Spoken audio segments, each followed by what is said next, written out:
Assalamualaikum warahmatullahi wabarakatuh. Perkenalkan, saya Dina Anissa Kamilia dengan NIM 2009378. Pada materi kali ini, saya akan menjelaskan mengenai tata letak atau layout. Yang pertama adalah tata letak berdasarkan produk. Tata letak berdasarkan produk ini memiliki pengaturan dan penempatan fasilitas produksi yang akan diperlukan dalam kegiatan produksi di suatu departemen secara khusus.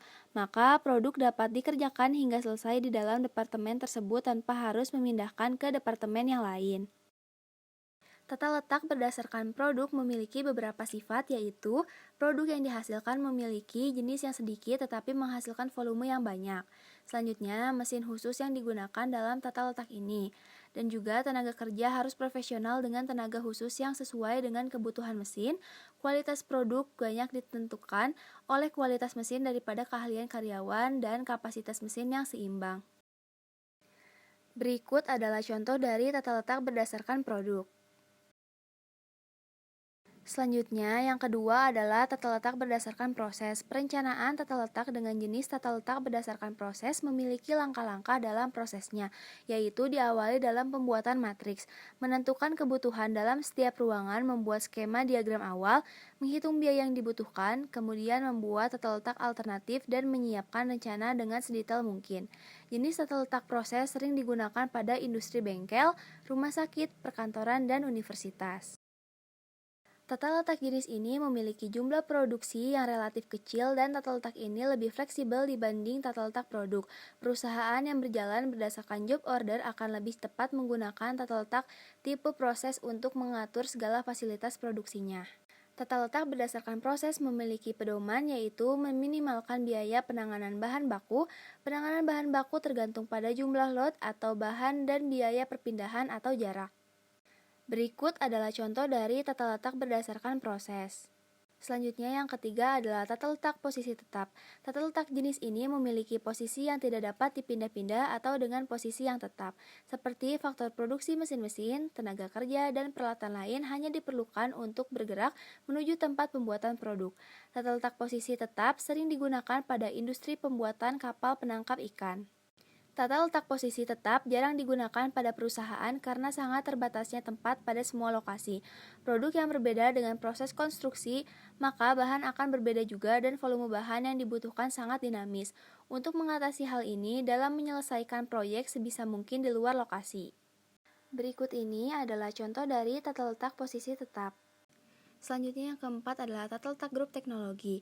Tata letak grup teknologi atau tata letak kelompok yaitu menempatkan mesin-mesin dan peralatan dengan terpisah serta dikumpulkan secara sekelompok mesin-mesin yang membuat komponen yang memiliki proses yang sama. Tata letak jenis ini yaitu mengelompokkan produk yang memiliki kesamaan dalam proses produksi. Tujuan dari tata letak grup teknologi ini yaitu untuk menghasilkan efisiensi yang tinggi dalam proses manufaktur. Tata letak kelompok ini dalam berbagai area atau departemen dipisahkan untuk mengerjakan komponen tertentu dan melakukan segala sesuatu yang akan dibutuhkan agar cepat terselesaikan. Berikut adalah contoh tata letak grup teknologi. Menurut Mukjizat pada tahun 2002 menyatakan bahwa perencanaan ruang kantor menjadi penentuan dari seluruh susunan komponen fisik pekerjaan yang dipandang sangat perlu dalam melaksanakan pekerjaan kantor dan untuk mengkoordinasikan komponen menjadi satu kesatuan yang efisien. Tata letak kantor biasanya disesuaikan dengan bidang usahanya. Untuk industri perbankan pasti berbeda tata letak kantornya dengan industri kuliner. Terdapat beberapa jenis tata ruang kantor sebagai berikut. Yang pertama ada tata ruang kantor berkamar atau tertutup. Tata ruang kantor jenis ini yaitu tata ruang yang disusun terpisah atau dibagi dalam bentuk kamar yang memiliki ruangan tertutup. Selanjutnya yang kedua ada tata ruang kantor terbuka, yaitu tata ruang kantor terbuka merupakan ruangan yang cukup luas untuk bekerja yang ditempati oleh beberapa para pekerja yang lain tanpa adanya penyekat. Dan yang ketiga adalah tata ruang berhias atau berpanorama. Tata ruang ini merupakan tata ruang yang mengikuti perkembangan modern dari desain ruangan dengan teknik terbaru untuk menghasilkan ruang kerja yang menyenangkan dan menarik. Selanjutnya yang keenam adalah tata letak seluler atau kombinasi.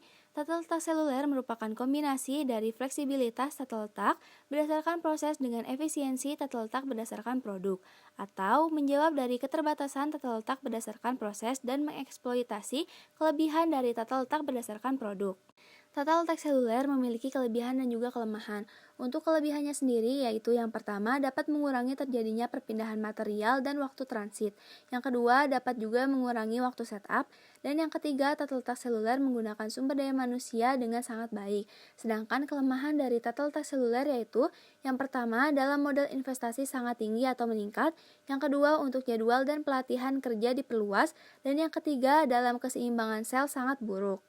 Terima kasih. Sekian pemaparan materi dari saya. Mohon maaf bila ada kesalahan. Wassalamualaikum warahmatullahi wabarakatuh.